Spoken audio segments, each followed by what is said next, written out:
चलिए doctors, good morning. अभी हम बसंत ऋतु को देखने वाले हैं। कल हमने हेमंत और शिशिर ऋतु का अध्ययन किया था। यहाँ हम बसंत ऋतु की तरफ देखेंगे कि बसंत ऋतु एक्चुअली में उसके अंदर क्या क्या घटनाएं घटती हैं और क्या क्या हमें करना चाहिए जिससे हम स्वस्थ रह सके। बसंत ऋतु को कफ प्रकोपक ऋतु बोला गया है। वसंत ऋतु को कफ प्रकोपक ऋतु बोला गया है। इस ऋतु में कफ बहुत ज्यादा प्रकोपित हो जाता है। अष्टांग हृदय या अन्य संहिताओं में इसका इस प्रकार वर्णन मिलता है कि जो भी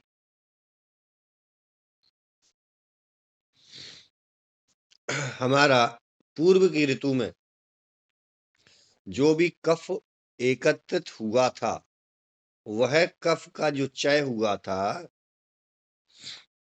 जब बसंत ऋतु आती है तो बसंत ऋतु में सूर्य की तेज धूप या किरणों की वजह से वह क्षय हुआ कफ पिघलने लगता है और पिघल करके स्रोतों में आ जाता है और वहां से हमें लगता है कि कफ की वृद्धि की अनुभूति हो रही है और इस ऋतु को कफ प्रकोपक ऋतु के नाम से हम संबोधित करते हैं। तो यही वो समय है जब कफ की वृद्धि हो चुकी है और कफ को निकालने का भी समय यही बहुत अच्छा है। देखिए, कोई भी व्यक्ति जब बहुत ज्यादा क्रोधित है या सिंपली यूं कहूं कि बहुत ज्यादा प्रसन्न है, तभी उस व्यक्ति से कुछ चीजें मांगी जाती हैं। हम कहते हैं ना, पिताजी आज बहुत खुश हैं, आज पिताजी से मांग लो, आज तो मिल ही जाएगा। और गुस्से में होते हैं तब कुछ और मिल जाएगा आपको।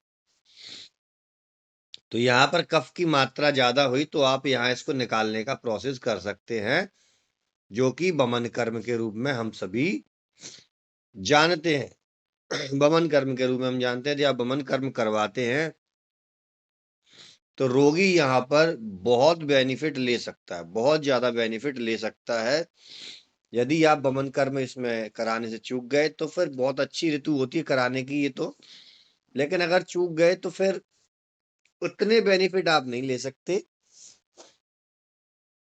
जितने आप इस ऋतु में प्राप्त कर सकते हैं। यहाँ कुछ जानवरों, कुछ पशु पक्षी जानवरों के मांस रस को खाने के लिए विधान किया गया है,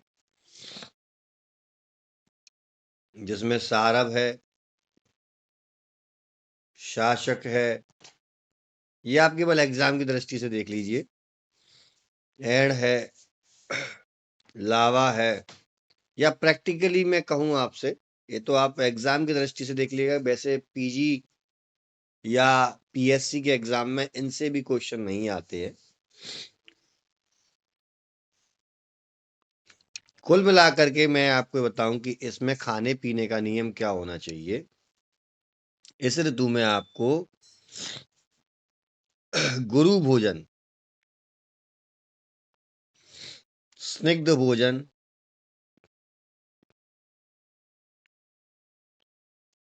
मधुर भोजन,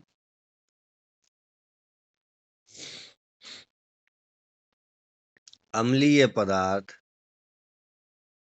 दिवा स्वप्न, दिन में सोना, ये नहीं करना है। ये नहीं करना है। कुल मिला के ऐसे भोजन या ऐसी दिनचर्या जो कफ को बढ़ाने का कार्य करती है, उनमें से एक भी आपको फॉलो नहीं करनी है। आपको जो भी फॉलो करना है वो सिर्फ कफ दोष के विरुद्ध गुणों वाले होना चाहिए। व्यायाम इसमें आप कर सकते हैं, उद्वर्तन आप कर सकते हैं, उद्वर्तन आप कर सकते हैं।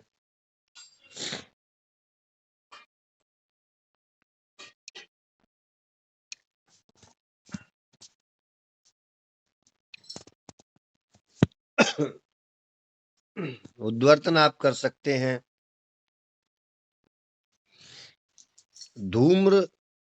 धूमपान जिसे बोलते हैं, उसका सेवन आप कर सकते हैं।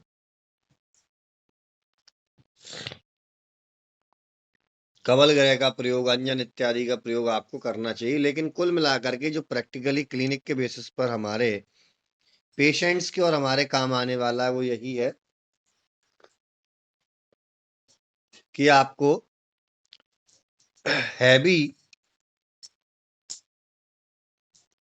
हैवी फूड नहीं लेना है। स्वीटी, मीठा, इस प्रकार का फूड नहीं लेना है। जो जस्ट अभी मैंने बताया, दिन में नहीं सोना है। मतलब आलसियों वाली दिनचर्या अपनानी नहीं है। यदि अपनाओगे तो एक तो कफ प्रकोपित है आपकी, और कफ प्रकोपित होने के चांस बढ़ जाते हैं। हम चलते हैं ग्रीष्म ऋतुचर्या की ओर। ग्रीष्म ऋतुचर्या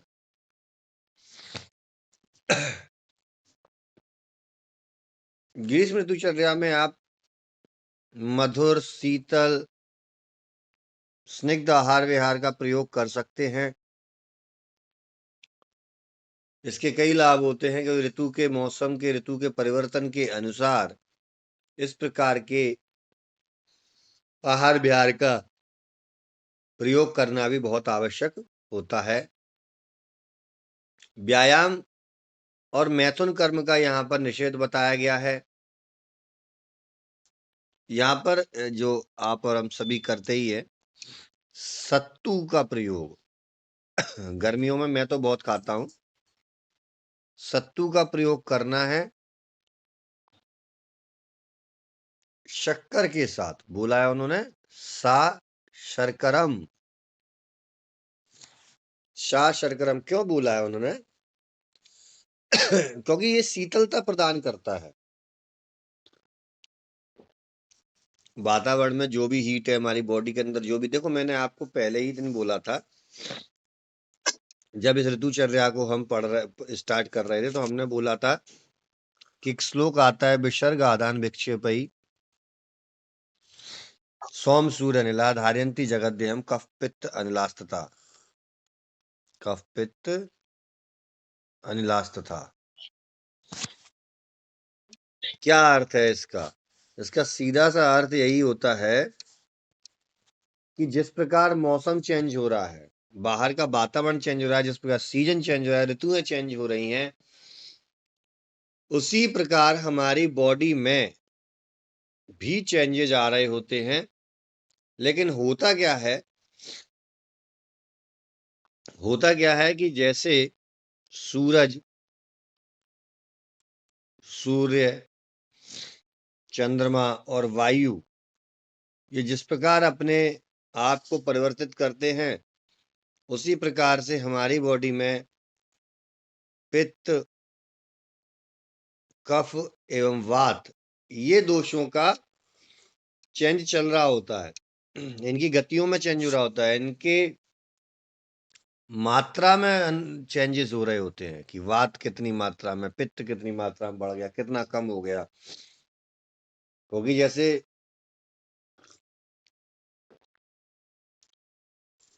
आदान काल में सूर्य अपनी मात्रा को बढ़ा रहा था, सूर्य की किरणें बहुत तेज हो रही थी,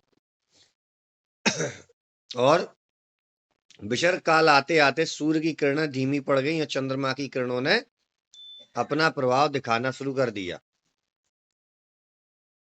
तो यहाँ पर ये तो सिंपल सी चीजें हैं कि कौन सी ऋतु में क्या खाना चाहिए, रट भी लेंगे तो भी कोई दिक्कत नहीं है। क्यों खाना चाहिए इसके पीछे कंसेप्ट समझाना जरूरी है। वर्षा ऋतु, वर्षा ऋतु में क्या करेंगे? वर्षा ऋतु बात प्रकोपक होती है। साथ में एक और इंपॉर्टेंट पॉइंट मैं आपको बताऊं, वर्षा ऋतु को सर्वदोष प्रकोपक बोला गया है। सर्वदोष प्रकोपक। हमारे आचार्य भागवत जी और चरक जी ने, दोनों ने ही बोला है सर्वदोष प्रकोपक ऋतु होती है। तो इस मौसम में विशेषकर बात का तो आपको करना ही है लेकिन इस मौसम में आपको, वर्षा ऋतु में आपको त्रिदोषज्ञ भोजन का पालन करना है, त्रिदोषज्ञ औषध का प्रयोग करना है, त्रिदोषज्ञ आपको लाइफ स्टाइल अपनानी है। और क्या नहीं खाना है, देखो दिन में इस ऋतु में भी नहीं सोना है, दिवा स्वप्न इसमें भी वर्जित किया गया है। दिवा स्वप्न बसंत में भी वर्जित था, इसमें भी वर्जित है। अवसायम यानी अवसायम का अर्थ होता है कि आपको ओस में नहीं रहना है, ओस में नहीं रहना है, नदी के जल को प्रयोग नहीं करना है, व्यायाम ज्यादा नहीं करना है, धूप का सेवन ज्यादा नहीं करना है, सेक्सुअल एक्टिविटी में आपको ज्यादा प्रवृत्त नहीं होना है। क्यों नहीं होना है? क्योंकि देखो सर्वदोष प्रकोपक बोला गया है इसको, ये सभी दोषों को प्रकोपित करती है। तो बॉडी के अंदर जो तीनों दोष हैं उसके अंदर ड्रास्टिकली चेंजेस आ रहे होते हैं त्रिदोषास में। उस समय अगर आपने कुछ भी गड़बड़ खान पान कर लिया तो आपकी बॉडी को नुकसान बहुत हो सकता है। अभी इसके बाद एक और कंसेप्ट मैं आपको बताऊंगा, पहले ऋतु खत्म कर लें, जो इन सारी ऋतुओं का निचोड़ रहेगा। एक छोटा सा कंसेप्ट हमारे आचार्य ने दिया, उसको अभी जस्ट अभी बताएंगे हम। अब हम देखते हैं शरद ऋतु। इस ऋतु की सबसे अच्छी बात होती है कि जिस प्रकार हमने वर्षा ऋतु को सर्वदोष प्रकोपक बोला, ये सर्वदोष शामक ऋतु है, दोष शामक जो अभी चल रही है।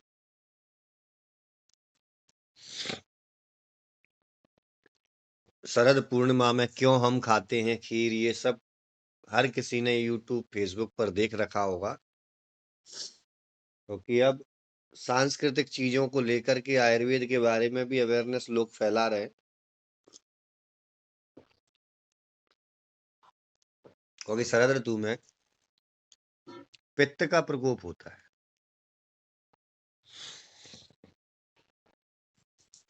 और शरद किसका पर्याय है? चंद्रमा का। चंद्रमा का ये सिनोनिम है, हमारे मून का सिनोनिम है। और चंद्रमा को कैसा बोला गया है हमारे शास्त्र में? शीत। इसलिए यही शीत गुण हमारी खीर इत्यादि में आ जाए, भोजनों में आ जाए, जिससे हमारे शरीर में भड़के हुए पित्त का समापन हो जाए। पित्त शामक आहार विहार के रूप में हम उसको प्रयोग करते हैं। इस ऋतु में यदि आप विरेचन कर्म कराते हैं, इस ऋतु में यदि आप विरेचन कर्म कराते हैं किसी पित्त वाले रोगी का, या सामान्यतः भी करा सकते हैं, तो विशेष लाभ मिलते हैं। क्योंकि रोगी की बॉडी में पित्त दोष बहुत बड़ा हुआ होता है। देखिए मैं आपको एक सिंपल चीज बता दूं, हमें ऐसा लग रहा हो कि कोई रोगी है, उसी की बॉडी में पित्त कफ बात जो ये सर बता रहे हैं उसी प्रकार से बढ़ रहे होंगे, तो ऐसा नहीं है। ये एक हेल्दी व्यक्ति के अंदर भी चेंजेस हो रहे होते हैं, हेल्दी व्यक्ति के अंदर भी चेंजेस हो रहे होते हैं। बस होता क्या है, सिंपल सा प्रोसेस है इसका। आप हेल्दी हैं, आप बिल्कुल फिट एंड फाइन है, आपकी बॉडी में बात पित्त कफ का चेंज आएगा वायु, सन और मून के अकॉर्डिंग, चंद्रमा सूर्य चंद्रमा और इसके अकॉर्डिंग, यानी जलवायु परिवर्तित होगी तो आपकी बॉडी में बात पित्त कफ में चेंजेस आएंगे। ये 100% सत्य है। लेकिन इसके साथ आप विरुद्ध आहार या अपथ्य, जिसको मैं बोलना चाहूंगा अपथ्य, अपथ्य का पालन करना शुरू कर दो, तो ये आपकी बॉडी को रोग ग्रसित कर देती है, रोग ग्रसित कर देती है। अब यहां तक आप स्वस्थ थे,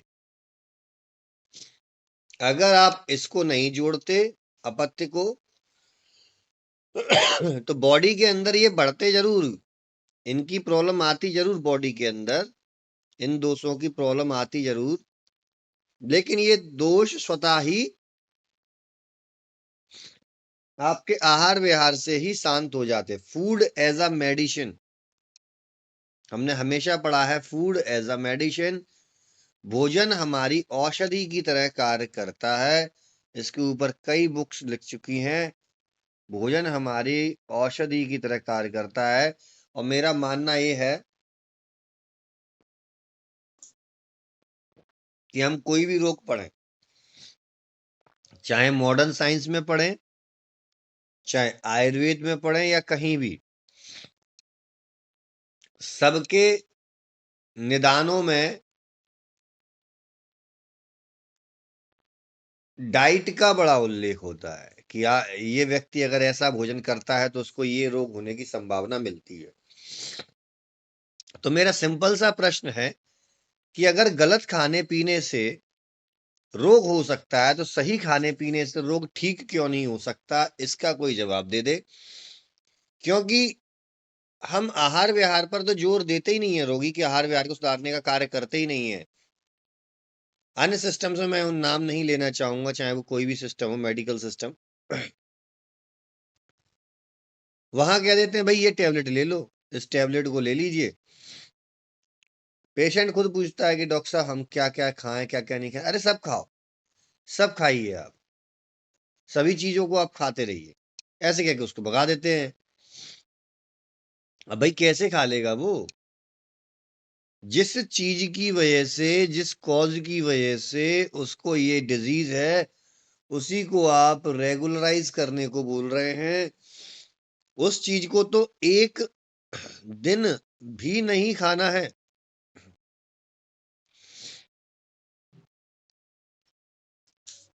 तो यही एक कन्फ्यूजन रहती है कि हम पढ़ तो लेते हैं कि भाई बात दोष का, पित्त दोष का वृद्धि हो रही है और इस मौसम में ये करना है, वो करना है। जो ऋतुचर्या हम पढ़ रहे हैं ये रोगियों के लिए ही नहीं है, अपितु ऋतुचर्या हर उस व्यक्ति के लिए है जो अपने स्वास्थ्य की रक्षा करना चाहता है। स्वस्थस्य स्वास्थ्य रक्षणम का इससे उद्देश्य पूरा होता है। और यदि इसको हम स्मार्टली यूज करें तो ये रोग को समाप्त करने का कार्य भी करती है। इसमें शरद ऋतु में एक हंसोदक नाम का जल का प्रयोग आता है। इस हंसोदक को बोला गया है कि हमारी बॉडी के सभी रोगों को हरने की क्षमता रखता है।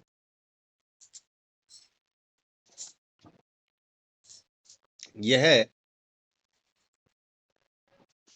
शीतल और उष्ण दोनों के गुणों को समाहित किए होता है। त्रिदोष शामक इसकी प्रॉपर्टी होती है, ऐसा वर्णन मिलता है। अब हम देखते हैं सभी के निचोड़ की तरफ चलते हैं, एक निचोड़ सा लेते हैं इसका। आपने सभी ने पढ़ा हुआ ऋतु संधि, ऋतु संधि।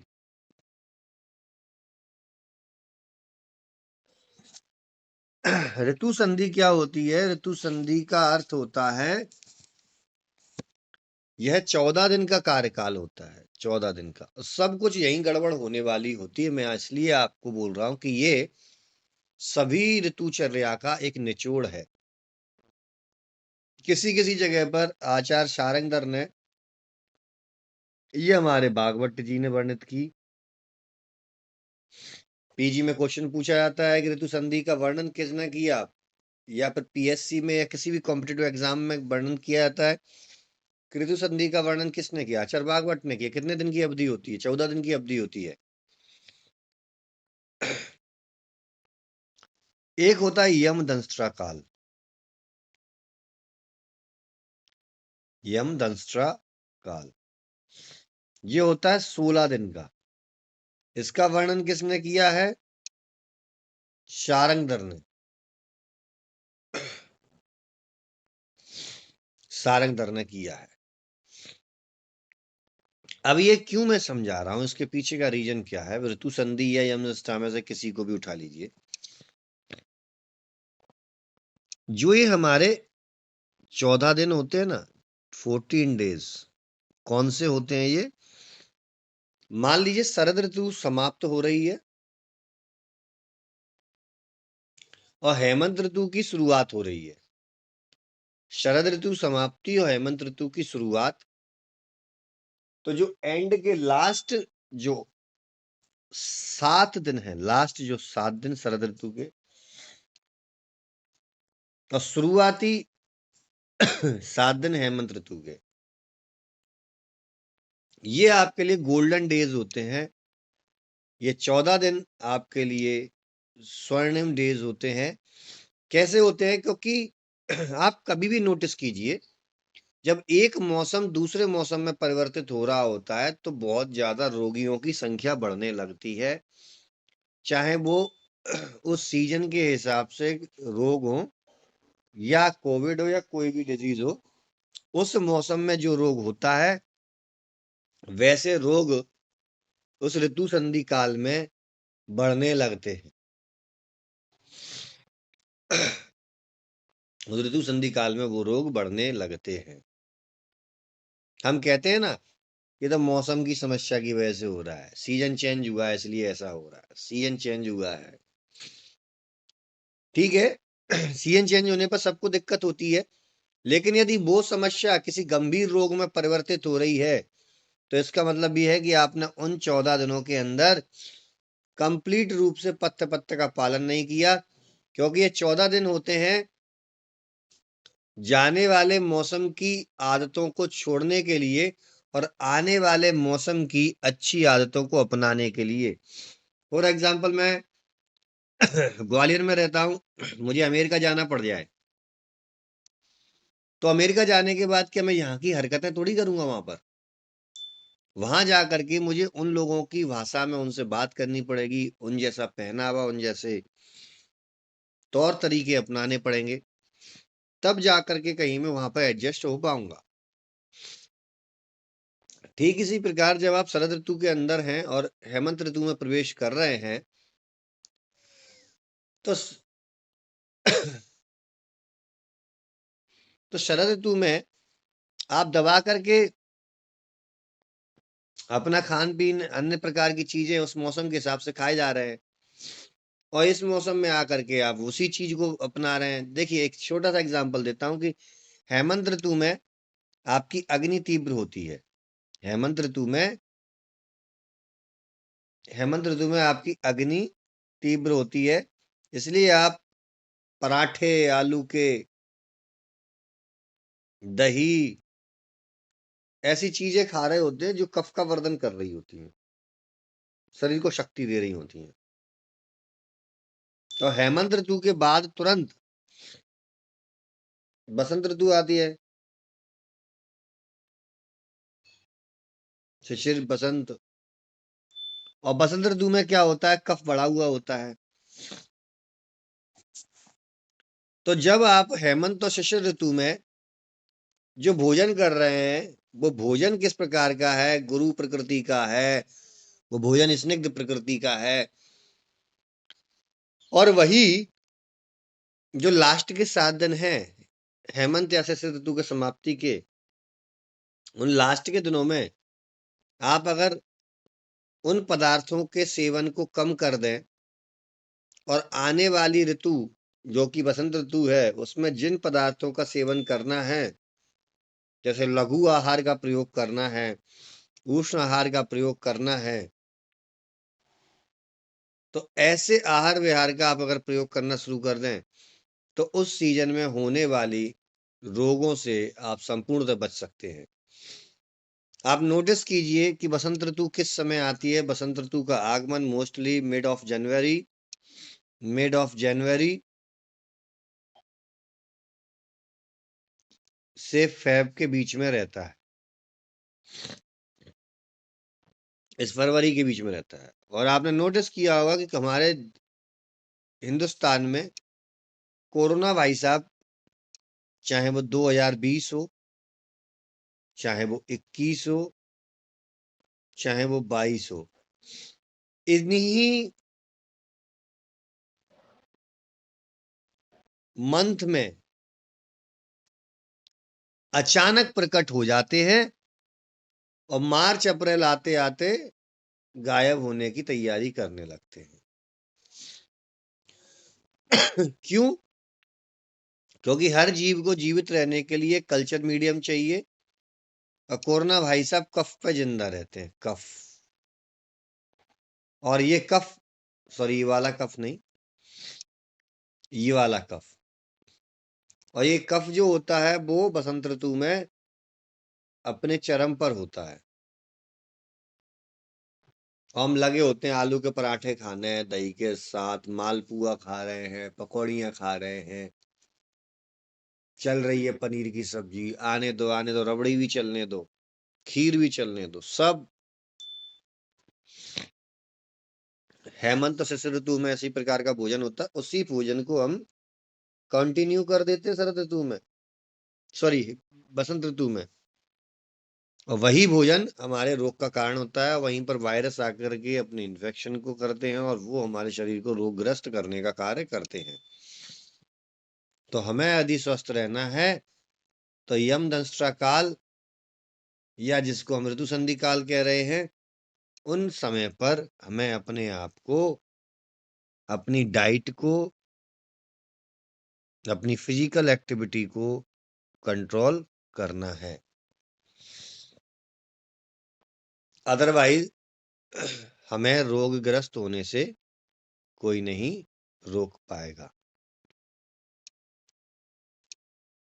ये ऋतुचर्या से संबंधित कुछ इंपॉर्टेंट पॉइंट थे जिनको समझ करके हमें रोगी को बताना है, जिसका अगर मैं कहूं कि सार ये है कि इतने बड़े चैप्टर को पढ़ने के बाद सार क्या है, तो सीधा सा सार है कि मौसम चेंज होने से पहले जो 14 दिन मिलते हैं सीजन चेंज होने के, उन 14 दिन में आप लघु भोजन करेंगे, व्यायाम करेंगे, शरीर शुद्धि के प्रयास करेंगे, और जिस मौसम में जो रोग प्रकोपित होता है उस मौसम में उस दोष की शमन के उपाय करेंगे, क्योंकि वही समय है कि लोहा गर्म है और हथौड़ा मार दो। अब इसके बाद हम जो नेक्स्ट चैप्टर स्टार्ट करने जा रहे हैं वो है अधारणीय वेग। अधारणीय वेग, इसका आज हम एक शॉर्ट सा इंट्रोडक्शन देखते हैं कि अधारणीय वेग कितने हैं। 13 टाइप्स ऑफ अधारणीय वेग है, जिसमें गुदा से संबंधित 4, जैसे मूत्र, पुरीस, रेतस और पानवायु। नाक से संबंधित 2, निश्वास छवतु। मुख से संबंधित 5, बमन, उद्गार, जृंभा, क्षुधा, पिपासा। और नेत्र से संबंधित 2, बाष्प और निद्रा। भागवत जी बोलते हैं, वेगान धारित वाद विनिमत शब्द सुदाम, निद्रा का श्रम, श्वास, जदम्बा, अश्रु, शर्दित, रेतसाव। ठीक इसी प्रकार से यहां पर चरक ने भी बोला, ना वेगान धारवेत जातान मूत्र पुरुष, न रेतसो न वातस्य न शर्दा क्षबथोर्न च, न उद्गारस्य न जृंभा, न वेगान शुक्ति पाशयो, न बाष्पस्य न निद्राया, निश्वासस्य श्रमेण च। दोनों में क्या डिफरेंस कर रखा है कि भागवत ने आचार्य चरक जी की उद्गार, आचार्य चरक जी ने उद्गार का वर्णन किया है, उस उद्गार के स्थान पर कास का वेग माना है, कास का वेग माना है, इतना है डिफरेंस है ना। तो ये डिफरेंस कई बार पीजी में भी, कई बार कॉम्पिटिटिव एग्जाम में भी पूछा जाता है। आगे बोलते हैं हमारे भागवत जी, रोगा सर्वे अपि जायन्ते वेगो दीर्ण धारते। जैसे एक जगह हमने बोला कि पढ़ा है कि सभी रोग मंदाग्नि के प्रभाव से होते हैं। इसी प्रकार आचार्य भागवत जी ने तो ये भी कह दिया कि भैया रोगे सर्वे अपि, रोगः सर्वे अपि, जितने भी रोग है भैया वेगों को धारण करने की वजह से ही हो जाते हैं। अब वो रोग क्या क्या है, कैसे कैसे है, इन पे डिटेल हमारी चर्चा कल होगी। आज इसके इंट्रोडक्शन को देने का अर्थ यही था कि कुछ चीजें हम हटके समझें। ऋतुचर्या को डिटेल में इतना ज्यादा प्रेशराइज अपने दिमाग में रखने से अच्छा है कि आप ऋतुचर्या में ऋतु संधि को ही समझ लें। ऋतु संधि के अनुसार रोगी को पालन करने को कहें तो आप उस रोगी को स्वस्थ रखने में बहुत ज्यादा कारगर हो सकते हैं। चलिए तो फिर कल हम मिलेंगे अधारणीय वेगों के क्लिनिकल एस्पेक्ट को लेते हुए और यहां से कई रोगों की चिकित्सा सीखते हुए।